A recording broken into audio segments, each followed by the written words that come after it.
வாழ்க வளமுடன். வாங்க இன்னைக்கு என்னோட தொட்டி செடி செக்ஷனை பற்றி பார்க்கலாம். தொட்டி செடின்னு சொல்கிறாங்க, என்ன தொட்டியவே காணான்னு பார்க்குறீங்களா? ஆமாங்க, கடந்த 2-3 மாதமாக வெயிலோட தாக்கம் ரொம்ப அதிகமாக இருந்துச்சு இல்லைங்களா? அதனால இந்த தொட்டிகளை பராமரிக்கவே இல்லை. நான் தண்ணியை மட்டும் தெளிச்சுக்கிட்டு இவைகள்லாம் உயிரோடு இருந்தால் போதுன்னு சொல்லி விட்டுட்டேன். கலையாக முளைச்ச துளசி கூட எவ்வளோ பெருசு வளர்ந்து நிற்குது பாருங்களேன். இது எல்லாத்தையுமே கொஞ்சம் அழகுப்படுத்தலாம் வாங்க. இடமே இல்லை எனக்கு அப்படின்னு சொல்கிறவங்க கூட குட்டி இடத்துல இந்த மாதிரி கூட நீங்கள் ட்ரை பண்ணி பார்க்கலாம் அப்படிங்கிறதுக்காக தான் நான் செஞ்சிட்ருக்க விஷயத்தை உங்களோட பகிர்ந்திருக்கேன். மீண்டும் இணைந்தமைக்கு நன்றிகள். இவங்க எல்லாத்தையுமே ஃபஸ்ட்டு பாட்டையெல்லாம் ரிமூவ் பண்ணிவிட்டு அதில் இருக்கக்கூடிய செடிகளை எல்லாமே எடுத்துருவேன். நான் எப்போவுமே போடுறது பயிர் சுழற்சி முறையில் தாங்க செடிகளை போடுவேன். இதில் இப்போ புதினா போட்டிருக்கேன் அப்படின்னா அடுத்து கற்பூரவள்ளி போடுவேன். எனக்கு அத்தியாவசியமாக அடிக்கடி தேவைப்படக்கூடிய செடிகளெல்லாம் இந்த மாதிரி பாட்டில் போட்டு வச்சுப்பேன். செடிகள் நிறையா இருக்குன்னு, மரங்கள் இருக்குன்னு உங்கள்கிட்ட காமிச்சிருப்பேன். அங்கே செடிகளை போடும்போது கோழிகள் வந்து எல்லாம் கொத்தி அழிச்சிருது. அதனால நான் இப்படி தாங்க வச்சுருக்கேன். இங்கே பாருங்கள், சின்ன பாட்டு. இதில் பாருங்கள் எவ்வளோ அழகாக மண்புழு பாருங்களேன், எவ்வளோ மண்புழு இருக்குது பார்த்தீங்களா? நான் எந்த ஒரு ஆர்டிஃபிஷியல், அதாவது செயற்கை உரம் எதுவுமே நான் கொடுக்குறதே இல்லைங்க. இதுக்கு நான் கொடுக்கக்கூடியது என்ன அப்படின்னா, சாணம், மக்கின சாணத்தை எப்போயாச்சும், அதுவும் 3 மாதத்துக்கு ஒருப்பா தான் கொடுப்பேன். ஆனால் அரிசி கழிஞ்ச தண்ணியை மட்டும் அரிசி கழிஞ்சு 2 நாள் வச்சு புளிக்க வச்சு கண்டிப்பாக இந்த செடிகளுக்கெல்லாம் தண்ணியில் கலந்து அப்பப்போ கொடுத்துட்டே இருப்பேன். இது மட்டும்தான் நான் உங்களுக்கு கொடுக்கக்கூடிய உரம்.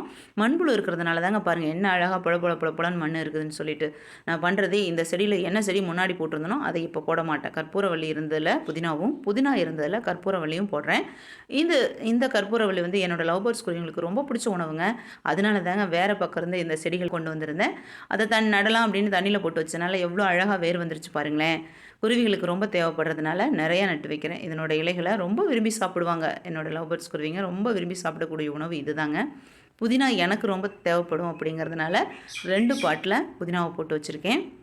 எனக்கு புதினா சமையலுக்கு எல்லா விஷயங்களையும் எனக்கு புதினா நிறைய போடுறது பிடிக்கும். அதனால் அப்புறம் அந்த கலையாக வந்திருந்த துளசி எங்கள் வீட்டோட ஈசானிய மூலைங்க இது. இந்த இடத்துல எங்கள் வீட்டில் எப்போவுமே துளசி செடி இருந்துக்கிட்டே இருக்கும். நிறைய பேர் சொல்கிறீங்க துளசி செடி காஞ்சிருதுன்னு சொல்லி. நான் காயுதுனால யோசிக்கவே மாட்டேங்க. அந்த இடத்துல திரும்ப எடுத்து ப்ளேஸ் பண்ணிடுவேன். இந்த வெயிலோட தாக்கத்தினால அந்த இடத்துல இருந்த துளசி, வெயிலோட தாக்கம் மட்டும் இல்லை, இந்த வெத்தலை கொடியோட வேரும் சேர்ந்து அந்த துளசி செடி காஞ்சிருச்சு. அதுக்காக இந்த பாருங்கள் இவ்வளோ பெரிய துளசி எடுத்து ப்ளேஸ் பண்ணுறேன். இந்த மாதிரி நிறைய முறை நான் செஞ்சுருக்கேன். இந்த துளசி செடி அழகாகவே வருங்க. ஏன்னா ஃபஸ்ட் ஒன் நம்ம ஈரம் குறையாமல் பார்த்துக்கணும்.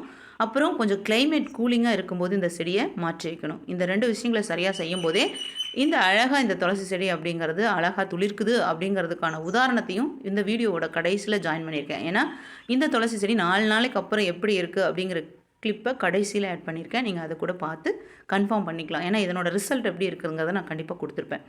அப்புறம் இந்த லெமன் கிராஸ் அப்படிங்கிறது பார்த்திங்கன்னா நல்லா தலையை விட்டு இந்த மாதிரி கட் பண்ணிவிட்டு விட்டுருவேன். கட் பண்ணிவிட்டு விடும்போது பார்த்திங்கன்னா திரும்ப இது அழகாக துளிர்ச்சி வந்து நம்மளுக்கு பயன் கொடுக்கும். டீக்காகங்க. இந்த செடி தான் பார்த்திங்கன்னா எனக்கு பேரே தெரியாது. எங்கள் தம்பி வந்து காலில் ஒரு சின்ன காயாயிருச்சுன்னு இந்த செடியோட அந்த சாரை போட்டு சரியாயிருச்சு அப்படிங்கிறதுனால இந்த செடியை ஒரு சின்ன கிளிப்பாக தாளவாடியிலேருந்து எடுத்துகிட்டு வந்தது.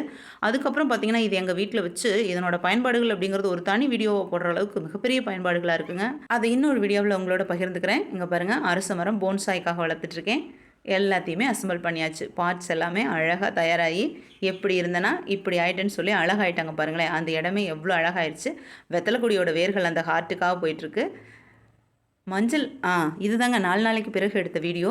பாருங்கள், மஞ்சள் கிளிப்பு எவ்வளோ அழகாக அந்த மஞ்சளோட குருத்து தலைஞ்சு வந்திருக்கு அப்படிங்கிறது 4 நாளைக்கு பிறகு பாருங்கள். துளசி எவ்வளோ ஃப்ரெஷ்ஷாக அப்படியே உயிர் பிடிச்சிருக்குன்னு சொல்லி பாருங்கள். இதுக்கு கிளைமேட்டும் அந்த ஈரம் காயாமல் பார்த்துக்கக்கூடிய 2 தன்மையும் தாங்க ரொம்ப முக்கியம். இந்த செடி தாங்க நான் கூட பேர் தெரியாத செடின்னு சொல்லியிருந்தேன் இல்லைங்களா? இதனோட பயன்பாடு ரொம்ப அதிகங்க. நாங்கள் அனுபவத்தில் கண்ட உண்மை. லெமன் கிராஸ் பாருங்கள் எவ்வளோ அழகாக தழைஞ்சிட்டாங்கன்னு சொல்லிட்டு. எல்லா செடிகளுமே நான் வச்சது ரொம்ப அழகாக தழைஞ்சு வந்துட்டுருக்குது. அதனோட ரிசல்ட்டோடு இது வரைக்கும் என் கூட இணைந்து பயணித்தமைக்கு நன்றிகள். இடமே இல்லை அப்படின்னு சொல்கிறவங்க கூட இந்த மாதிரி ட்ரை பண்ணலாம். வேஸ்ட்டு பொருட்கள் வச்சு ட்ரை பண்ணலாம் அப்படிங்கிறதுக்கான ஒரு முயற்சி. வாழ்க வளமுடன்.